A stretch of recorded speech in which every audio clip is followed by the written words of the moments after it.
One of the most talked about picks in the 2020 NFL draft was the Philadelphia Eagles using the 53rd pick on quarterback Jalen Hurts. Now, it's not that Jalen Hurts went in the first round.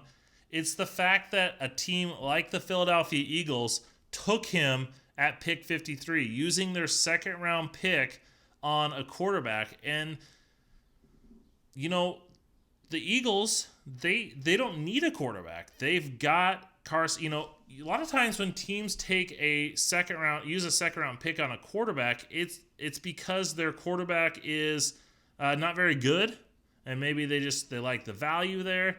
Maybe it's the fact that their quarterback is older and they're looking to get a guy that maybe they can develop. And in this case, Carson Wentz just got a massive deal and is looked at to be one of the best young quarterbacks in the NFL. And so it had a lot of Eagles fans kind of questioning this move. It had a lot of draft fans, a lot of fans in general saying, what are the Eagles doing? But what I want to talk about is I think it's a great pick. Not a great pick. I think it's a good pick for a lot of different reasons.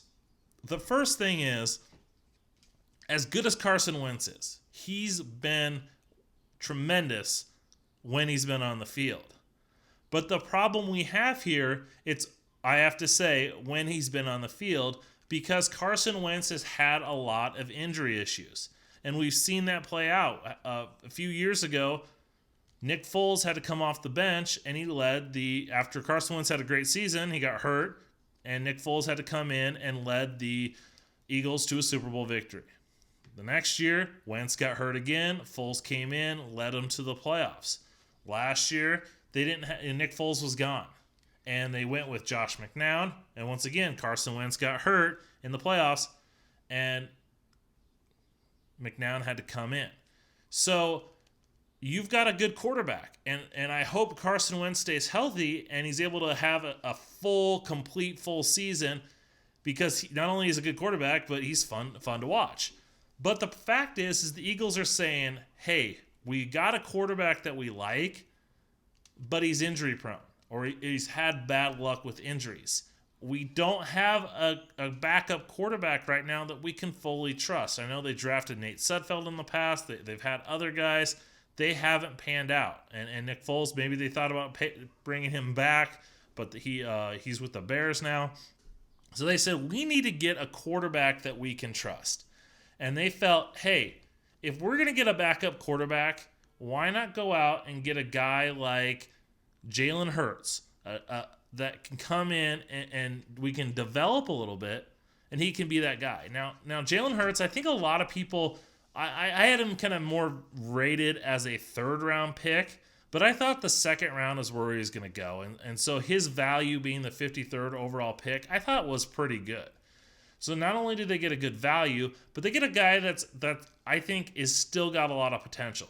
You know, Jalen Hurts in his time at Alabama, especially early, he was not known for being a good thrower. He was more of a power runner. And for a while, I thought maybe his best spot in the NFL was going to be moving to running back, because, you know, he was a pretty dynamic runner. I mean, and so then he goes to Oklahoma. After he gets beat out by Tua Tagovailoa, he goes to Oklahoma. And under Lincoln Riley, he develops as a passer. And it's not like he's out there being Joe Burrow, but he's showing improvement in that passing game. And so I thought, you know, here's a guy that's got a lot of potential. He goes to the NFL team, and he's not expected to be their starter day one. Maybe a team can develop him. The comparison that I've had for Jalen Hurts is Dak Prescott. His skill set and his development was very similar to what Dak Prescott's was coming out of Mississippi State. You know, Prescott was a physical runner, and he had traits as a passer, but they weren't defined. And he went to the Cowboys, perfect situation, run-oriented team, and he was able to kind of develop.